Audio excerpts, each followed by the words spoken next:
Welcome to LOA Today. I'm Walt here with Alex King, who's mimicking me. Today is Thursday, August the 13th, 2020. It's 4 p.m. New York time. Wherever you are in the world, thanks for joining us for another episode of LOA Today, your daily dose of happy. We're a little unhappy because Daniel isn't here. He's got a power outage going on right now. And so, we don't know when the power is going to come back for him. If it comes back, he'll join us, I'm sure. But we may have to struggle on without him, which is a little sad because Alex is going to be leaving for a little bit. Not permanently, not forever, but she's leaving for a little bit. Taking a little time off. We're going to miss you around here. It's nice to be missed. Yeah, we're going to miss you. You're quite the energetic presence here. I try. I do what I can. Plus, you have the humor too, and you wait, never know when that's going to come in. The headphones help too. That's important. There are priorities in life. Facts. But yeah, you're going to be gone for a couple of weeks. You've actually arranged to have somebody join us in a few weeks. Yep. Which is going to be cool. And I guess you're kind of using that as like something to aim at, like a target for coming back. So you get that's what I made a mental note. Tell us about who this person is. So this is my friend Neftali Anderson. We've been friends since band camp, and that's like 6th grade. Wow. So yeah, long time. No kidding. And over the course of the last 20 or so years, he's gone through different changes. Always been a really successful person. Went to Rensselaer Polytechnic Institute for like engineering and stuff like RPI. that. Yeah. You're where I grew up. Yeah. Yeah, he's a very talented guy. And recently, his sister had passed away. I think we were 30 when he passed away. So that was about 6 years ago. She was 34. I believe it was a sudden heart attack or something like that. So yeah, taken away way too young. And he took that pain and turned it into a transformation, as in like, what am I on this planet to do? Why am I here? And how do I improve? So he took some classes and started getting educated and always wanting to share his light with other people. Nice. So by doing that, he said he could help lead people. He was doing a lot of leadership stuff with in motivational speaking and stuff like that. So he decided to take it as another step further and become a coach. Okay, very good. Yeah, well, we'll get to know him on September 3rd. That's the date he's on our calendar. Yep. And that's also kind of a mini private target date that we're aiming to get you back. We'll see what happens. Hopefully sooner, but we'll see. Yeah, it's hard to tell because what you're dealing with is kind of a little unpredictable in some sense. A little bit. Yeah. And long coming, but yeah. Wasn't expecting it to be what is it? It's less than 3% of women get this disorder or issue or whatever it is called. Disorder or issue. Okay. Or I don't know how to word it, but it's a problem. Okay. Well, we wish you speedy recovery and happy health and all the stuff that goes along with that, because I'm going to take advice from last week's guest, because ever since she sang that song, I have been pain-free. It's been 7 days and I have been pain-free. Well, her stuff, this is Michelle Blood you're talking about. Yep. Her stuff is available on most music services, so you can actually. Oh, I know. Way ahead of you. Way ahead of me. Okay. Why am I not surprised? I should be. Yeah. I was thinking, I was like, what is different that I haven't been in pain? And then I started thinking back to Thursday and I was like, oh, snap. Because every time I go to bed, I can't get that song out of my head. And she's right. The music takes over. Like your brain can't drift off. And it's better for meditating because your brain can't drift off into other things because music takes off a different side of the brain. And it's like, what was I thinking? Oh, yeah, that's right. Back to the song. It's a comment that Louise and I often make to each other and have made for years. We make it sarcastically. We say, oh, music has had no influence on our lives. Which, of course, is exactly diametrically the opposite of the truth. Yeah. In fact, it becomes a topic of conversation in that, oh, I got that song going through my head. Why did they have to sing that song? Now I can't get it out of my head. Yep. In my house, we play a little game called Gotcha Bitch. So we play a song, and if the person next to you or anywhere around you gets it stuck in their head, you get to say "Gotcha, bitch." Okay. Hadn't heard that one. No, definitely a inside made up situation. Apparently, yeah. Okay. That's good. Well, if it's fun, that's really the most important thing anyway. It's so much fun. That's good. That's good. Yeah, but you're right. I mean, music does. She expressed it well. It goes right past the conscious mind to the subconscious mind. Yes. It's like bypasses the conscious mind, Exactly. which is where all the blocks take place. So yeah, Because that's why it would be very effective. that was Um, the problem for me with meditating is I get distracted and drift off into other things, and then I don't even know why I'm sitting here. yeah. I have to play that game of how did I get here? Retrace my sentences back to where I started, and then I'm like, I'm hungry. Always where I end up. Well, at least you know yourself. That's good. Yep. It is amazing though what you're describing. I mean, what you're describing, I think, is most people's experience when they first uh, engage in meditation, and it's Hmm. part of the game. I mean, especially in the early stage, what you're supposed to do is notice that your mind went off topic and pull it back, and then Hmm. notice the next time it goes off and pull it back. And if you keep doing that over and over again, eventually it gets to the point where it stays on track. But yeah, I think a lot of people have experienced that. I've been experimenting over the last 5 or 6 days with the heart math device. I think I mentioned that on Tuesday's show. But heart math is an institute that has done a lot of research that kind of ties physical and medical knowledge with what we know about the spiritual world. Hmm. And in the case of their inner balance thing, it's basically like a sensor that they put on your finger when you go to the doctor and they're taking vital signs. It's the Yeah, same yeah, kind of idea, yeah. only Hmm. this is something that clips to your ear, and it's basically taking your pulse. It's taking what are the initials for it? I can't remember, but anyway, basically checks what the how the variations occur between when heartbeats happen, and Okay. tracks all of that. Hmm. And the way HeartMath has you use it is they use it as sort of a meditation thing Oh. to get into what they call the state of coherence, which is where you're in a non-stress, low anxiety, high vibration state. Hmm. And the device basically trains you to do that. You have Hmm. this little thing, they call it a mandala or a pace follower or whatever, that Uh-huh. it's just like this little graphic. It expands and contracts at the rate that you're supposed to be breathing. So as it expands, you breathe in. As it contracts, you breathe out. I'm So you... hyperventilating just thinking about this. No, it goes pretty slowly, actually. Yeah, but it's just like trying to concentrate and try to breathe as someone or something is telling me to. It just automatically throws me off. Believe it or not, when it happens visually, when you have a visual image that's doing it, it's pretty easy. It Okay. doesn't take all that long to do it. Hmm. The harder part is, and I haven't quite figured out how it does this, it's somehow able to also identify how you're feeling about stuff. And I'm not sure if this is just an illusion or How? what. I've even contacted them to find out what exactly are they measuring here. Yeah. But the truth is, if you're not really feeling great, it will tell Hmm. you you're not in a coherent state. If you Hmm. are feeling good, it will say, okay, now you flipped over to the coherent state. And that's what you're trying to do throughout this whole thing. You're really not trying to Okay. meditate per se. You're trying to Right. stay in that coherent state. So you're doing the breathing in, breathing out, and looking at this thing and just focusing on, okay, what little adjustments do I have to make in order to get into that coherent state? Hmm. And they recommend that you focus on your heart area. And I found that when I do that, um, I what it feels like, it's almost like there's a pressure in my heart area. Hmm.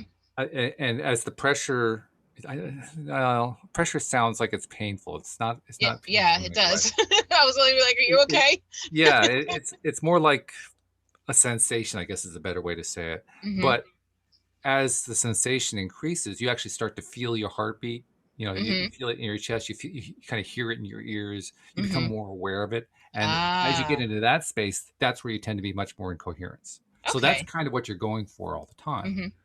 And I find that doing it for like even 5 minutes at a time, which is fairly lengthy Yeah. when you're starting out, it, it's actually really good for helping build your ability to focus and Huh. to stay focused and not be distracted. Hmm.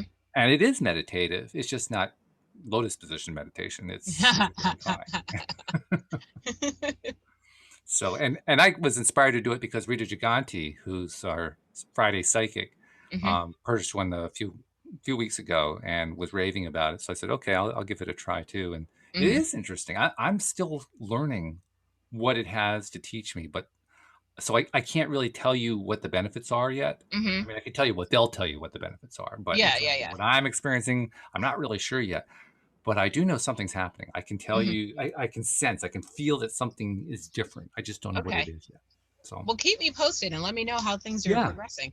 I have a feeling, a strong feeling that once I learn how to use this, it's going to be a great tool for, and I can't prove this yet, but I think it's going to be a great tool for helping us when we aren't really sure what it is we're feeling. You know what I Mm-hmm. mean? There are times Yeah. where you ask yourself, okay, so how do I feel right now?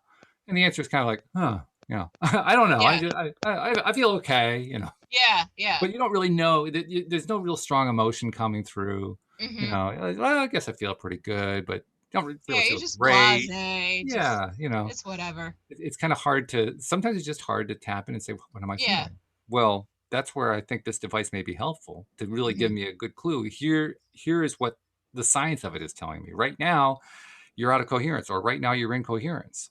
Mm-hmm. If you're in coherence, then you're in a happier state. You're in a better feeling state. That So sounds like it's something I almost, might want to try. it's like a way of, kind of recalibrating yourself, Yeah. Yeah. which is kind of cool. Because I'll catch myself sometimes just sitting there and going, huh, something's different. What is it? Can't put my finger on Yeah. it. And I'm like, what do I feel right now? And usually I come to the conclusion that I'm annoyed, but I don't know why. So why are you annoyed today? Well, all right. Right. At least we're aware of it now, so we can go through the day without flipping out on someone for no reason. Mm-hmm. Mm-hmm. Yep. Yeah, I think that's the kind of thing it might be able to help with. Yeah. And I think it's valuable. I mean, one of the things that people run into the most are the blocks, right? The Yep. resistance points. And we Hmm. don't know what they are. Yeah. Sometimes, I mean, our coaches certainly encourage us to try to delve deep and figure out what they are, or notice what they are, see what messages they have for us and so forth. And that's all Hmm. great. But there's sometimes I just don't succeed. Right. I can ask the question and I can be waiting for days and not get an answer. Very true. you Very know? true. Hmm. Well, how nice it'll be if I have a device that I can go to when I'm not sure what's going on, and the Yeah. device gives me clues. Now, So it's like a really expensive mood ring. I guess you could say that, yeah, yeah, because it's not cheap, that's for sure. I mean, the sensor, I got the Bluetooth version, which is a little bit more expensive, but that was like $160, so it's not cheap, Yeah. you know. But on the other hand, if you compare it to, say, a medical sensor, it's cheap. I Yeah. mean, those go Exactly. into the thousands, so For real. I mean, any insight is great insight, I always say. So anything that helps works for me. I agree. Yeah. So I'll keep everybody posted about that. Something else to let people know about for those who haven't checked their apps lately to see if they have the latest version. Currently, the latest version is version 1.1.55. And that has Linda Armstrong. I'm sorry, not Linda Armstrong's. That was coming. It has Cindy Chavez's ebook, the, Oh.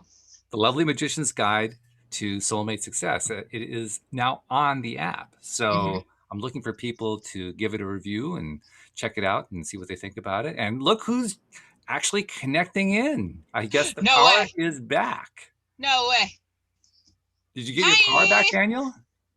No, I'm on my phone. Oh, you're on your phone. Oh, okay. Yeah, but I had to find space in the house that phone signal would work. Okay. Right. that looked presentable, because Ariana's room has got good net, but it's filled with Ariana stuff. Yeah. My office room that I use doesn't have great for the phone, and the bedroom has got nowhere to actually sit and do anything. So I had to negotiate with Olga for use of the front room. Can I use the room, please? So you're running on battery, but you were able to make it, and that's really great. We appreciate Yes. that. But we were talking about stuff that's been added to the app, and the latest one is Cindy Chavez's ebook is now officially on there, and a course, a video course in basically clearing blocks and so forth has been donated by Linda Armstrong, who does the Friday show, and I'm in the process of adding that to the app right now. So the app is growing, and I want to let people know who are, yeah. And of course, your stuff is on there. I was going to make actually the money game today's topic, but I wasn't sure you were going to make it, so we kind of shied away from that. especially after those emails that came in from listeners who had, kind of embarked on it on their own with some Mhm. success, which was Yeah, pretty cool. That was, which makes me very happy because I wrote the book with the intention that anyone who doesn't necessarily even know what my stuff is could pick it up and make it work. So yeah, we're doing another edit of it now. So we'd love to hear feedback, and I know you're going to give me some feedback as well. We're going to do an update and get that back out to the people. But yeah, really excited Cool. to hear that. I love that. Yeah. And the fact that one of our listeners on her first try manifested $500 didn't surprise you at all, because you hear those stories all the time, don't you? Yeah, we hear, like I said, the biggest win right now is 75,000 Australian dollars in 2 days. Wow. Insanity. And was that one of the ones that was before you'd even started your workshop or whatever? No, no. So he was like day 2 of the challenge. He Okay. got it. And he's like, Dad, I don't understand, but they just keep coming from everywhere. Have I doing it right? So he sent me a thing the other day. He sent me a video. I put it up in my I can't remember what group of mine I put it up in. But he's like, okay, so I set the intention for, I think he set the intention for like $1,000 or something. No, he wanted some new headphones that are like $500 or something like that. Mhm. And he goes, before he went to it, he goes, yeah, that'd be cool. I'm gonna set the intention for like the money for the headphones. By the time he got back from dinner, someone that had owed his business money for 3 months was like, oh, by the way, we're gonna pay you now. It was like $8,000. Nice. So it's like, yeah, that's it. So it's really cool. So he's using it more now how I use it, which is just staying in a flow of receivership. The whole point of it is, my work is beyond the intention, is getting beyond the thing of needing to set the intentions, because that's just how it rolls for you now. Right. So he's actually leaped into being that way, where it's like everything's just working. I still like do stuff, but he can't keep up with the wins. So he's like, I don't know what step I'm on. Stuff keeps coming in. So I said, yeah, but I want you to normalize it. So I said to him, and this is for anyone else that's having just like win. Take a pause, let the thing flow, but go back and follow the steps, because the whole point of the structure of the steps, the 15 steps, is to integrate and normalize the inflow so that it becomes your norm. So don't stop the flow. Don't, keep doing what you're doing, but go through and do the steps as is, because they're designed to structurally integrate the normalization of the flow. And you really have to do the steps step by step. You can't just skip some. You can't just do a couple. I don't suggest it. I mean, there's no one way to do anything, but this has been working for a couple of years now. Yeah. Well, the reason I would say you works. can't do it is because if you do that, you're very likely not going to do the reprogramming that you want done. Yeah. I mean, the 3 phases that the 15 steps are broken into do 3 very, very specific micro shifting jobs. So it's establishing, stretching, and then integrating that increased edge. And then you just keep cycling through those steps over and over and over and over and over again, so that whatever the edge gets up to keeps pushing, because your belief system around it just keeps expanding and expanding and expanding until it will get to the point where someone will say, hey, we need to do this, and it's going to be like 100,000. And your emotional response to that is going to be, okay, let's go and do it. Mm-hmm. And that concept of an edge is a big part of it. I really got that. I grokked that, to use Robert Heinlein's phrase. I grokked that just by doing the editing. The edge is a really, really big concept in the whole thing. It's not like you have to really understand the concept in order to do the stuff, but I always like to understand the concept, and that's a big part of it. Yeah. Because we all have, I mean, the second that you internalize and realize that the exact level of financial state that you find yourself in is a direct reflection of whatever your internal thermostat is, whatever your internal edge is, then you'll get it. Because people are like, oh, I want to be a millionaire. Yeah, but your internal thermostat says you're not allowed to hold more than $500. Yeah, so define that edge for a second. Let's make it clear. What are we talking about with an edge? So the edge is, so I've got the hard edge, your soft edge, and your money game edge. I think I discuss all 3 of them in the book. But the hard edge is the most money that you've ever held in your hands or in your account that you've had access to at any one time. Mm-hmm. So people that have saved for a college fund, or who have put together a deposit for a house, or saved for a holiday, they've sometimes got a bigger hard edge. The soft edge is where you are normally. So I think the statistics are 8 out of 10 Americans have got no more than $400 in savings, right? Most people are in debt. So the soft edge for most people is hand to mouth. They're in wage slavery. They work just to pay the bills. They put the holiday on the credit card, and then they're working to pay that off or whatever. That's where most people are. Even people that are, they may have a 6-figure, 7-figure salary, but their lifestyle swallows up that income, so they're still in wage slavery. So just because they earn more money doesn't mean that they're more free. Right. So that's the soft edge. And then the money game edge, which is what we're actually developing with the game, is your spontaneous money manifestation edge. What you can get without actually doing anything. So, my hard edge will be at millions of dollars. My soft edge is a very comfortable 6 figures. But the money manifestation edge is a different figure altogether. It's because it's what you can get without you doing anything. So ultimately, all 3 of these edges will be stretched by playing the game. Like I said, Matt, who's having all these crazy wins, who's my new record holder, he's getting wins in his businesses and his normal realms of income. Right. People that owed him money are paying in, new clients are coming and loading up. I, however, want him to also expand his money game edge so that money that comes in without him doing anything at all is higher and higher and higher and higher. Because when that's higher, then when you're called to do something, whether it's in your business or your course of work, then that's going to be even easier. So if you've got an edge around like a money game edge that's, you can manifest 6 figures without, whether it's, and we've had crazy ones, tax returns for taxes people haven't filed yet. I like that one. Wow. Yeah, those are the funniest ones. We've had people get class action lawsuits have been a really good one. Really? People have got a lot. Yeah, just I didn't know that I was a part of this class action lawsuit, but I'm getting some money. Because it's important to understand that you will manifest according to your beliefs about how things can come to you. So it's going to come to you in a way that you believe is possible. So collective agreements that people have about what is and isn't possible are going to affect what you actually, the way in which money comes to you. Yeah. So things like lottery wins, we've got Shawnee who's won the lottery 12 tickets in a row. Right, you said that, yeah. Yeah, she's up to 12 tickets in a row now. Not massive sums, but she's at 12 tickets in a row. So she's got a belief system about receivership in that way being possible for her. Like I said, the tax returns has been a big one. The class action lawsuits have been a one. Gifts has been a big one. One guy got 40 grand from his mum for something. Wow. The previous biggest win before Matthew in a money game was £27,000, about $34,000. And that was a gift that she hadn't expected from her parents. They're like, hey, we want to give you some money.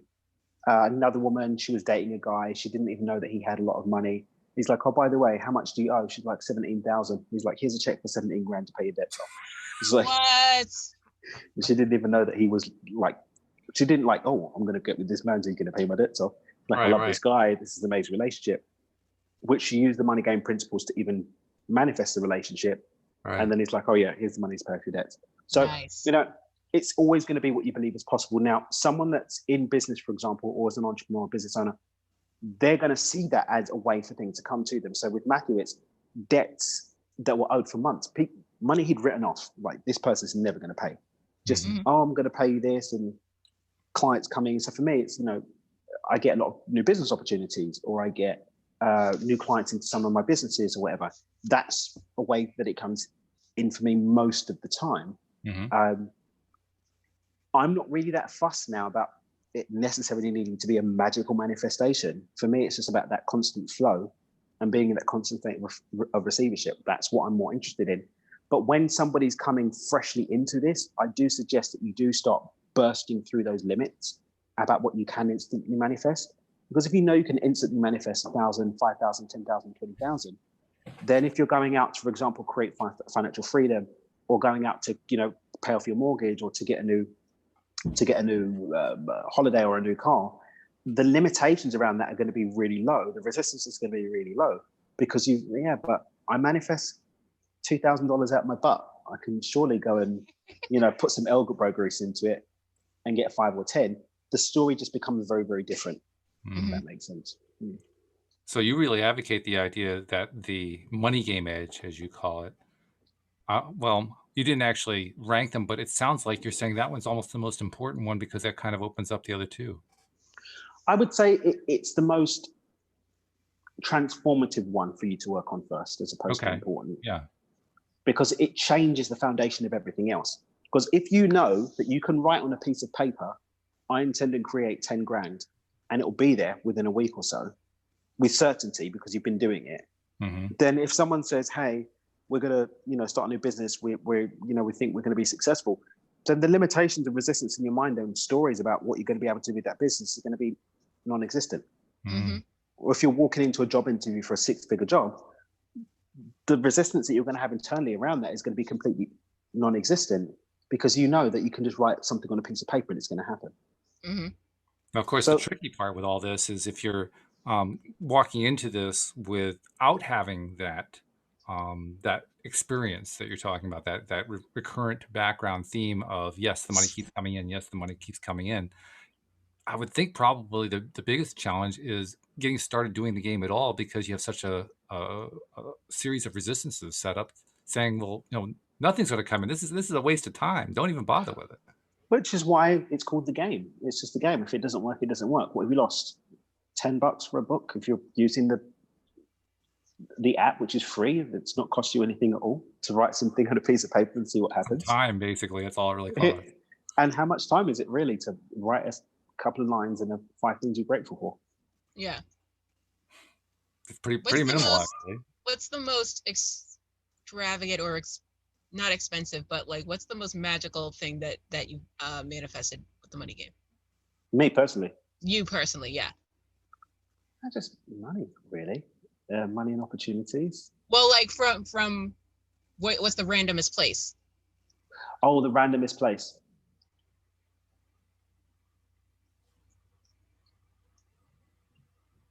I don't know. He's having to think about this one.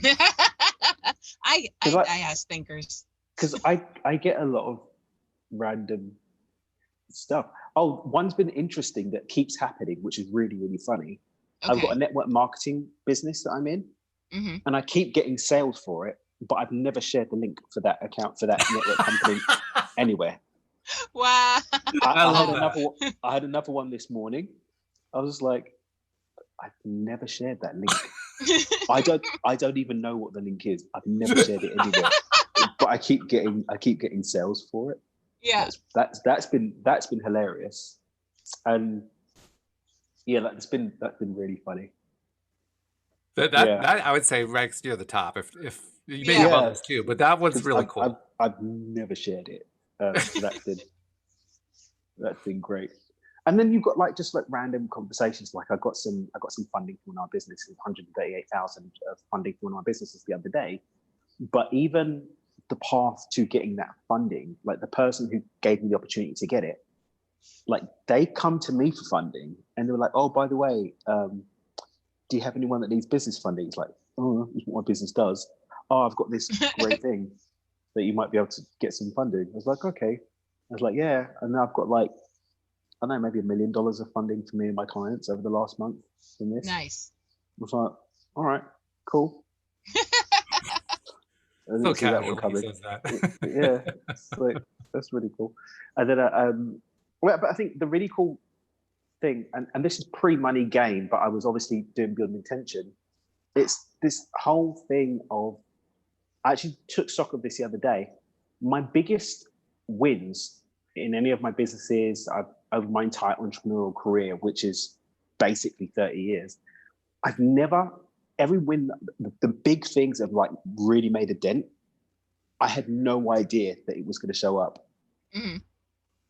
It's come from left field. It's just been funny. Even my consulting business, when I first built it up, because when I first built it, I was working in a call center between 1 o'clock in the afternoon and 8:30 at night, and I was hustling in the morning, getting clients for my business and blah, blah, blah. But the thing that put the business on the map and started to get it up into doing 5 figures a month and then beyond, I managed to get that up to 6 figures a month. It was left field. It was a random call from a mate of mine. It's like, oh, I heard about this. Have you heard about it? No, you should look at it. Okay. And it ended up being the thing that changed my business. So yeah, it's it's always been those random things that. Mhm. So I keep fun. thinking about your your courses that you do and so forth, your workshops and all that kind of stuff, and I keep thinking, what can we put together based on this ebook that you have generously given to the app that we can invite listeners into to basically get a bunch of people going within our community Mhm. in turning their lives around, essentially, because like you point out, this goes well beyond money. This is about learning how to manifest. This is about learning how to shift your vibration to a receiving mode for everything. Yeah, this is about having, and I did with the group call yesterday. In fact, there was a group call on Wednesday, which is yesterday. Sunday. The group call on Sunday. So I do 3 a week now in my programs. I'm available 3 times a week. One of the guys that was on there, he's like, yeah, he was laughing because he said, I remember when Dan spilled the beans, that this whole money manifesting thing it's a big Jedi mind trick just to get us being in control of our lives. And it's like, yeah, when I first started sharing my work, I wasn't talking about money. I didn't care about money. I had my little suitcase, I had my suit carrier, and my backpack, and I was running all over the world doing these workshops, quickly running through my savings, not giving a flying hoot about money at all. And then when my friend Barry said, yeah, but if you had some money, you could probably help a few more people and do more stuff. So I was like, oh yeah. So that's when I went and turned around and built up the coaching side of things. But at first, I was working with people that had midlife crisis and helping them to rebuild their life, people who've gone through divorce or retirement, and helping them create their ideal life blueprint. That's what I was doing. And it was great. I built up a 6-figure coaching business in 4 months with a 500-person email list doing that. It was very, very successful. There are people who would give their left arm for that one. I mean, that's a great growth. And the right one. Yeah, right. But I wanted to have more impact. I wanted to touch more people's lives. And the same I started saying, oh yeah, I'm going to teach you how to make $1 million from absolutely zero, or even if you're in debt, and you just have to pay me a little bit to do that. Oh my God. I launched that program. It made like $100,000 in like 2 weeks or something stupid like that. It was ridiculous. Wow. Between that and associated coaching with it. But most importantly is that people started to listen to what I had to say. And it's like, now I've got you in front of me. We're going to put the money down for a second, and let's talk about what I really care about, which is you being able to choose an outcome and get it. It's about you healing your limiting beliefs. It's about you having dominion over your energy. It's about you knowing what you want and going for it and getting it and building in momentum. You're like, oh yeah. So just have to talk about money. I would have spoken about, they say health, sex, and money, then you're going to do all right. Yeah. My mum looks at my stuff, so I stuck with the money.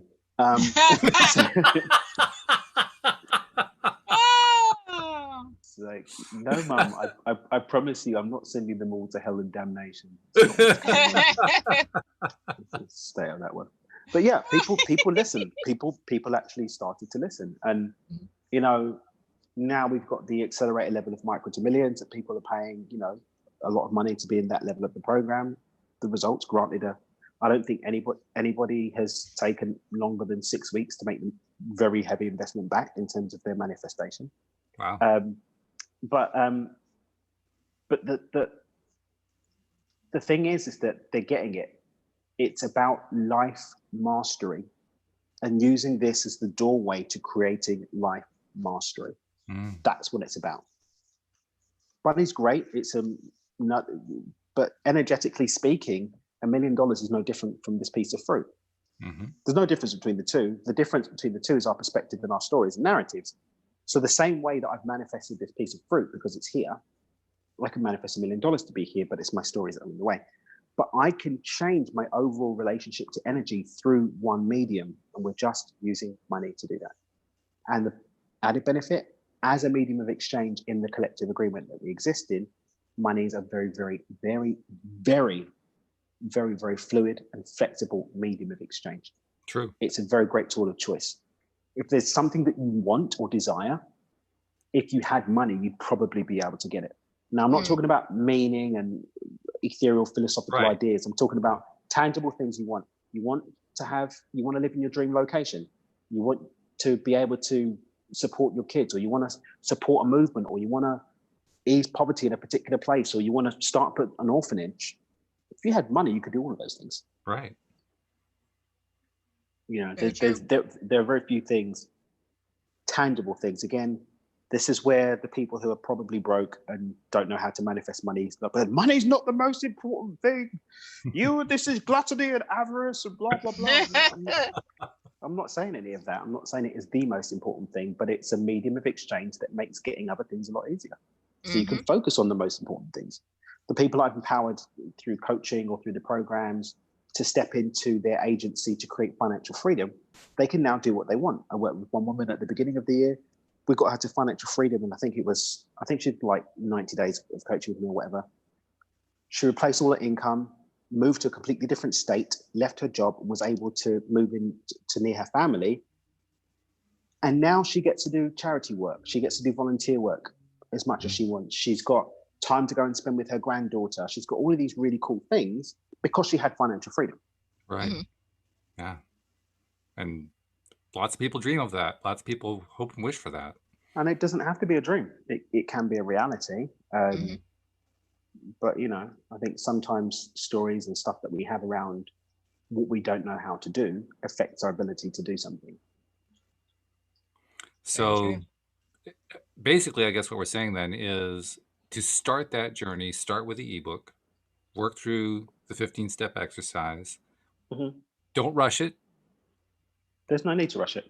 Don't rush it. Just keep working it, work it and work it, work it and work it. Just keep working it. And when you get through it naturally, not trying to force anything, when you just naturally get through it, first of all, by that time, a whole bunch of stuff's going to have happened. Yeah, definitely. And second of all, you'll be ready for the next stage. Whatever that is for you. You know, some people, I mean, I got into trouble. I took on a business manager last January, which was absolutely disastrous, because she's like, why are you giving away so much free stuff? We should be charging for that. We should be charging. What? That's gotta go up. And it's like, nah, I kind of like just giving stuff away for free, and it kind of works. Kind of works. And there are people that, you know, they come into my world. I had a woman who did she did one of my, I don't do them so much now. I did a couple of these public money blocks. It's a thing that I do in my program, where everyone comes on and I do laser coaching for 5 or 10 minutes on your immediate money block. So I did one to the open public, and some people took the advantage to do a private money block session, which is something you can do with me. It's like a 90-minute session. And she's like, yeah, I want to do your mastermind. And she was ready to give me, you know, a lot of money. I was like, you don't need it, dude. You don't need it. Just work with what's going on for you. What I'm basically taking a very long roundabout route to say is, some people think that there is a next step and there might not be one. Oh. There might not be one. We had this with Micro to Millions. When we opened up, there was about, I think, maybe a dozen people that got into this program saying, yeah, I want to be a millionaire, and got into it like, yeah, I mean, you don't really care that much about being a millionaire. This one woman, she didn't even get that far into the program. I think she got about 7 steps or 8 steps in of the 14 steps to $1 million. She was like, I'm kind of really good. She cleared all her debts off. She bought a boat, and now she lives on the water. She does art, which covers her living costs, and she's really happy doing that. She's in a space of joy. And she's like, oh, I think I'm going to leave the program. I'm like, you haven't left the program. You finished the program, bro. Which makes sense, really, because like you were pointing out earlier, money is really just a medium of exchange. Or more, to put it more precisely, it's a medium for doing what you want to do. And the only thing that really holds us back is our belief that it's not going to be there. If we can believe it's going to be there whenever we need it, there's no longer a need to chase it. No. And that's again the beyond intention aspect of it. One of my teachers, David Nagel, says that true riches isn't having money in the bank; it's having the capacity to generate money to do what you want as and when you want to do it. Right. So that particular lady, if her life needs changed and she wanted something more, she now is resourced to go and expand into that in grace and ease. She didn't need to get to $1 million in order to do that. But there are some people that want more. There's one woman in my program now. She's like, I want to be a billionaire. I've decided I'm going to be a billionaire. I'm like, cool, let's do it. She signed up for the mastermind, and we're gonna get it done. There are some people that they want to have $1 million, $500,000, and one woman who just started my mastermind, she's like, I want $250,000. That's what I want. And if I want more, by the time I get there, then cool. We've done some stuff. She'll probably have that by the beginning of the new year. She started a week and a half ago. Right. So everyone's at a different place, and that was one of the biggest lessons that I learned. I think in this process, it's not everybody that says they want to be a millionaire really wants to be a millionaire. Once you get into a conscious relationship to money, your actual desire is gonna step forward. The actual desire that you have is going to step forward, whether it is just financial freedom. Some people expand. I've got another woman who works with me privately.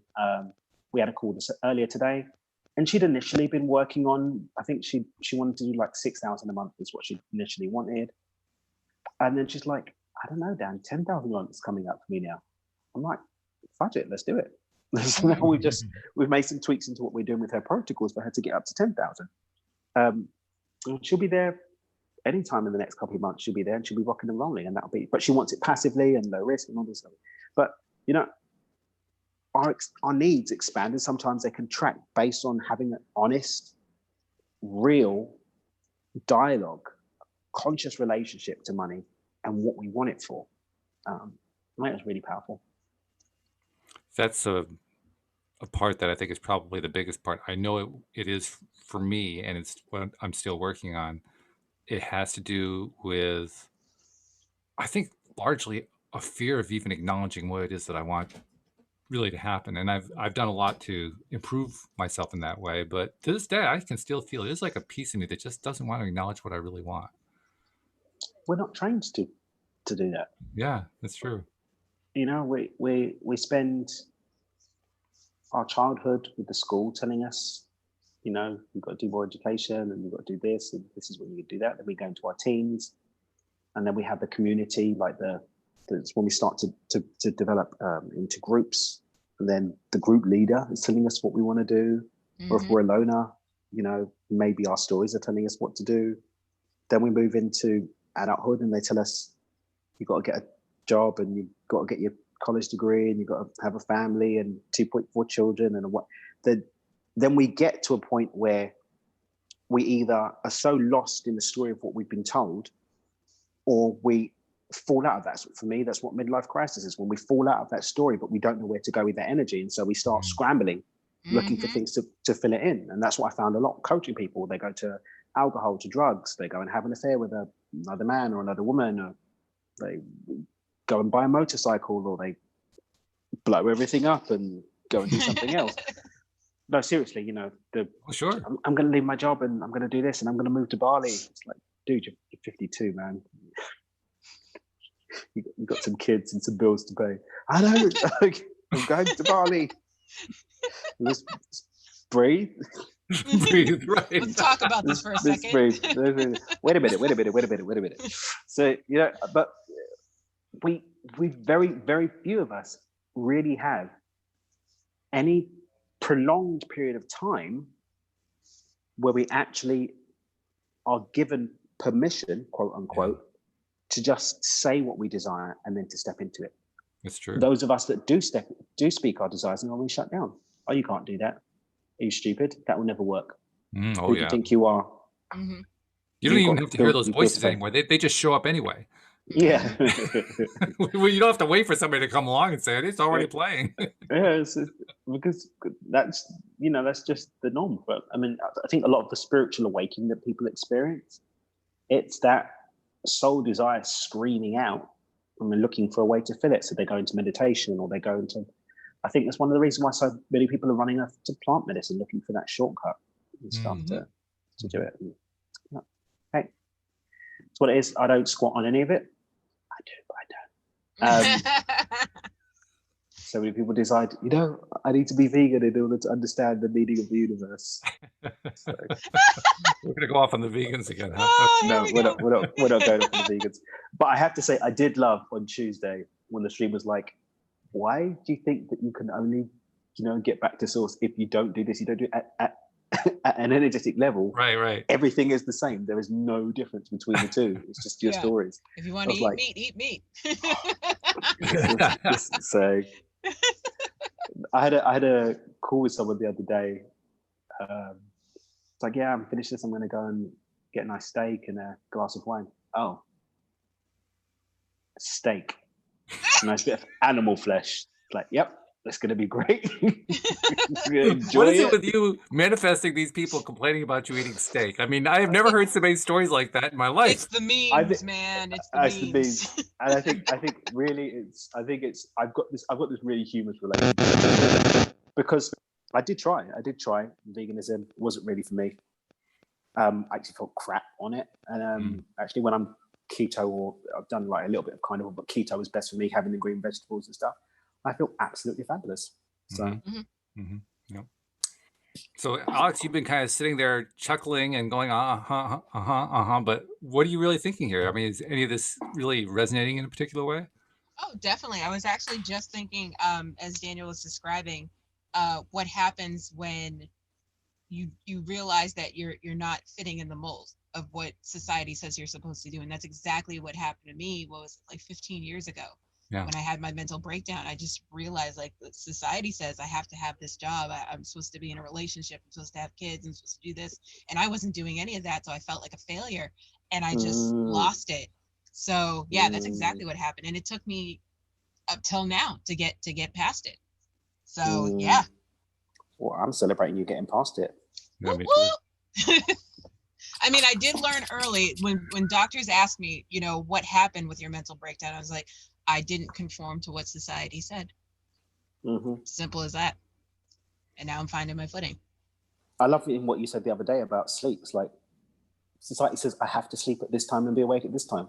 I reject that. I'm very happy being up at night. I'm not going to stress myself out and say I've got insomnia just because I want to sleep at a different time.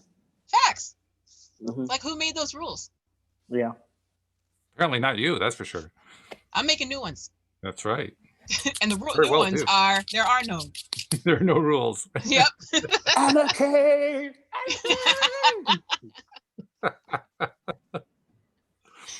See, this is what I mean when I say we're going to be missing you for the next couple of weeks until you get back. This energy is great.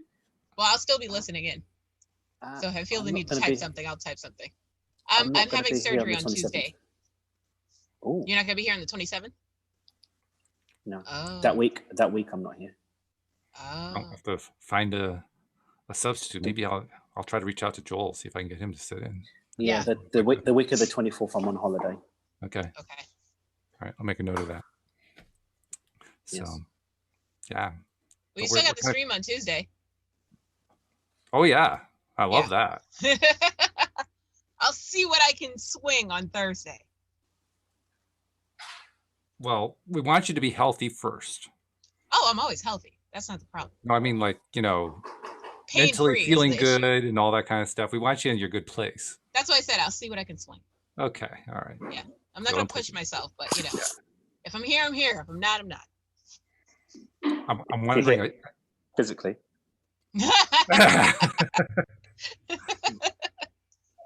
I'm wondering if, from what you were hearing here, if you're planning to use any of the things that Daniel was talking about, getting through the next couple of weeks and getting your healing going faster.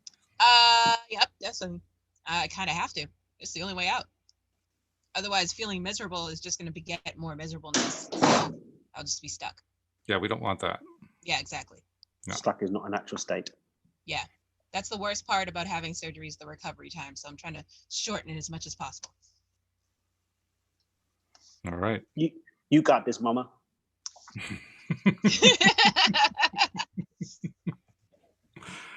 So, all right. Well, then let me return to the money game for a moment here, because I've been wanting to talk about this with you for quite some time on the show. So this is a good time to be doing it. So you go through a certain number of steps, and it's going to be a different number of steps before you see something. But let's say you're somebody who you don't get that quick result. You don't get a result that you're looking for after step 1, step 2, step 3, step 4. You're not seeing those really big results that everybody else is talking about. Forget what everybody else is talking about. Number 1, it's your journey. I've had people drop down to a penny for step one. Wow. Because there's always a penny or more. What's important is that you call it in and you get it. Yeah. Even if it's 5 cents. Mm-hmm. Manifesting 5 cents is sometimes even more impactful than manifesting $10,000. Talk about that, because that's an important point. Because energetically speaking, and even at a mental level, the mind doesn't know the difference between 5 cents and 10,000. It knows only your response to 5 cents or 10,000. Mm-hmm. So if you celebrate 5 cents as if it was 10,000, then in terms of the neural pathway, in terms of the chemical imprint, it's exactly the same. And being exactly the same, it's basically, you're basically setting up that pattern that we were talking about earlier, that you're learning, that repetitive pattern that says, every time that I ask for something, I get something. Every time I ask for something, I get something. Exactly. Every time. And so some people are like, yeah, but I need to, and we had this again. I'm using Micro to Millions repeatedly because it's an example of like dozens and dozens of people that have done this at like a higher level. And that's why I continue to use that as an example. But there were people that wanted to come into Micro to Millions who came in and stopped because they're like, I don't need to learn how to manifest $100. I need to pay my mortgage off. I've got to clear my credit card debts. I've got this to do. I'm like, yeah, but come to the 100 first and go through that journey from the 100 and it will serve you. Some people listened and some people didn't, but the ones that did are the ones that are in my 6-figure club now. Even my guy that's made 7 figures. And I think there's another one who's about to hit 7 figures. In fact, I think there are another 2. They all, in fact, all of them were like, I don't need $100. You know, I want to, you know, let's do some private coaching. I want to manifest the big bucks. Like, yeah, they want to skip steps. Don't skip the steps. Put in that work. Go for those groundworks. Now, for some, even getting to those earlier steps of what we do in Micro to Millions and using the money game at the earlier level and just going back to $1, a pound, or a cent, or 10 cents to down 10 cents or more. Let it happen and then go to the next one. And if you're starting to feel stress and anxiety, I mean, I use a lady who did $100 the other day. You know, she was stuck on 5 and 10. So she was doing 5. Then she came to do the money game challenge where we tell you to go for 10. And she got, I've got these 2 and nothing's happening. What should I do? Nothing's happening. So drop it to $1. Because she kept getting like 5 cents and 10 cents and all these coins. And she's like, well, it's COVID, it's quarantine. There's not even any paper money around anyway. She's out in Australia. There's no paper money around anyway. What am I going to do? How am I going to get this? And blah, blah, blah. So, well, first of all, it can come through the computer. It can show up in your bank account, number 1. And number 2, paper money's still there just because it's quarantined. And she ended up finding $100 bill shortly thereafter. What do we get her to do? Gather up those coins that she was getting and celebrate them, and to put them somewhere where she can see and celebrate them. Or I've said to people, another great tool, I think I put it in the book as well. And if not, here's a hack for the listeners. If you get something that's less than what you asked for, give all of it away. Yes, that is in the book. Oh. So if you set it for 10 and $8 comes in, give all of the $8 away. Okay. Which is because what you do, when you're in that state of need, that's actually a challenging thing to do. So it's a great pattern disruptor, and it also energetically and spiritually speaking creates a space of flow. Yeah, testing. It creates a value vacuum because we get what we are and what we're giving off. So people think that need it's a contractive inward pulling, whereas desire is an outward reaching. So when I'm in a space of need, I'm contractively inwards, and so I'm trying to pull on things. But if I'm trying to pull on things, then when we look at the inversion between physics and metaphysics, the metaphysical aspect that's on the other side of creation is mirroring what we're doing, so it's pulling as well. Whereas when I'm desiring and reaching out and giving a corresponding aspect of my desire, which is a great reality transferring tip, like whatever you want, give what you want. So if you want money, give money to other people. Bless it and give it away. If you want love, give love from the heart. If you want people to be more grateful, then give gratitude in any other places that you can think about it. And then the metaphysical mirror will reflect back to you what you're putting out. So bringing that back to the money game, If you get less than what you'd asked for, give it away. Give it away with certainty, knowing that what you've asked for is coming, and that you're allowing yourself in that moment to be a conduit for that shortfall on the gift to be something for you to give to others. And then you're also setting yourself up to be a conduit for the universe, for God, for source, to bless others. And if you set yourself up as the line of least resistance for the universe to bless more people, it will give you more to bless others with. It's interesting I too, like because that. as you're discussing and describing all of this, I'm thinking back to the one time I did try to do this game kind of ad hoc. I didn't really do it according to the rules because I hadn't read your book. I was just doing it based on what Steve Rollett actually described to me. So, oh, well, I'll try doing that for a while. And I remember how it went. I was going to first manifest $10. I actually got $10. I was kind of shocked it was the actual amount. And I didn't know what the increments were that you suggested. So I was just kind of doubling. So I went for $20 and I ended up with 50 or just under 50. And I said, okay, well, I'll go for 50 this time. And I ended up with like 200. And I said, okay, well, I'll go for 200. And I ended up with 32,000, excuse me. And when I got there, literally, I wasn't realizing it at the time, not conscious, but I'm realizing it now. I had a very strong disbelief going on. A very strong disbelief that said, yeah, that wasn't because of the money game. That was going to show up anyway. That had nothing to do with anything I was doing. That's just, it was a random quirk. And that's what's coming to me now is realizing that just shows I got more work to do on the money game. But here's the really cool thing. You don't even have to do work. Here's another quick hack. You can literally close your eyes, count from 10 down to 1, go back in your mind's eye, not even seeing it, but feeling the experience of that moment and reframe it energetically. True. Because time's an illusion, you can actually reset that experience from now, and it will reset that timeline up till now and all of your experiences with it and put you back into momentum with it. But I think there's also something to be said for what we talked about earlier, and that is repeating experiences through actually repeating the experiences. I mean, yes, replaying in the mind is good, but actually going through the routine, I'm going to manifest this and it shows up, shows up. There's nothing that beats anchoring it physically. Yeah. But going into that physical anchoring with a rerun through the game, having re-known the experience that you're having, kill it for you. Yeah. All right. I'm going to have to. So, okay, I'm going to put out a challenge to our listeners. I know some listeners have actually taken the challenge and started reading the book and applying the book because they sent in emails telling us that they were doing that. Good for them. Glad to hear that. I hope you continue with it. I'm going to commit to start doing the book step by step from the very beginning. And I'm going to keep going until I've gotten through all the steps, regardless of what happens. If millions show up, I'm still going to go through. I'm going to get through all of the steps. And don't forget the part where you give money away. Don't forget that part. I won't forget that part. Well, as Daniel was describing it, I was realizing that his approach is actually probably the best approach I've ever heard for doing exactly that. Because I've heard many people talk about give money away, but in this case, you're giving money away that just came to you that you weren't expecting. So you're not really losing anything. It's not like you're going to the ATM and pulling out money that you were planning to pay the rent with. Right. So this is nothing lost, nothing gained here. It's just, it's not a big deal. And so it becomes easier to play that kind of what is that, like a secondary rule? I don't know what to call that. But it's easier to do that part of the game just because you don't feel like you have that loss. It's kind of like the way I play poker.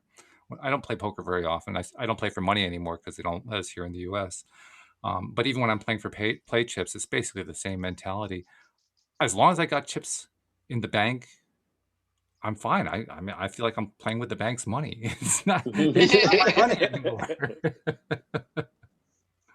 That's the way it was for me in day one. I mean, literally the way I got started playing poker money, I was playing play chip money first. And this is at a time when you could actually transfer chips to somebody else. And somebody asked to buy a bunch of chips from me. I had a whole bunch of them. I said, yeah, what do you want to offer me? I'll give you $15. Okay. So they transferred $15. I went right into my poker account, and that became my bank for starting to play poker. So I never actually put any money into the bank account. And I ended up over the course of, I don't know, 2 or 3 year period, playing very casually. I had like $900,000 or something like that by the time they shut the whole thing down and wouldn't let us play anymore for money. Oh no. Yeah. Well, but you know what? That was fine. Mm-hmm. That was okay. It's not a big Because you deal. only invested $15, so. I didn't invest anything. Oh, that's Somebody right. else put it up for us. Somebody else put it up for you. It was somebody else. Someone else staked him. So that $900,000 is like, No wasn't big mine deal. anyway. I mean, it was great. I took the money out and paid a bill, wrote off a little tax. It was great. But Brilliant. okay, so I made my commitment. Anyone who wants to take me up on this commitment, I would appreciate if you send an email saying you're going to do it. That way we know that other people are doing it too. And let's do it together. Let's get through this together and make ourselves better manifestors using the Dan Mangena approach. And happy to tackle any stuff on it here on the Thursday show. All right. Sounds good. So with that thought in mind, we're glad you made it. We're glad that you were able to connect in despite having no power. It's okay. I managed to negotiate with Olga for the front row. Well, thank Olga on our behalf. We appreciate it very, very I much. will do. And Alex, we're going to miss the heck out of you. Yes. Only a couple of weeks, but we're going to miss the heck out of you. But I'll keep my eyes on you guys, so. Oh. Okay. A little bit creepy. I'm going to be like, actually. Little bit creepy, but okay. Plus, I'm going to miss having. It'd be creepy if we wouldn't live stream. That'd be creepy. Yeah, that would be okay. creepy. Yeah. But there are less creepy ways to say, I'll be watching you. I'll never tell. Okay, stop it. Thank you. Okay, this is getting really scary. Yeah. Thank you guys very much. Daniel, I look forward to talking with you next week. Alex, I know you're going to be tuning in. I know you're going to be paying attention. Send us a note occasionally. Let us know how you're doing. I'm going to be tuning in tomorrow because I've got questions. That's true. Yeah. Yeah. You got questions for Rita, so it's going to be good stuff. All day. All right. All day. Thank you guys. Appreciate it very much. Thank you especially to our podcast listeners. We'll see you all next time here on LOA Today. Goodbye, everybody.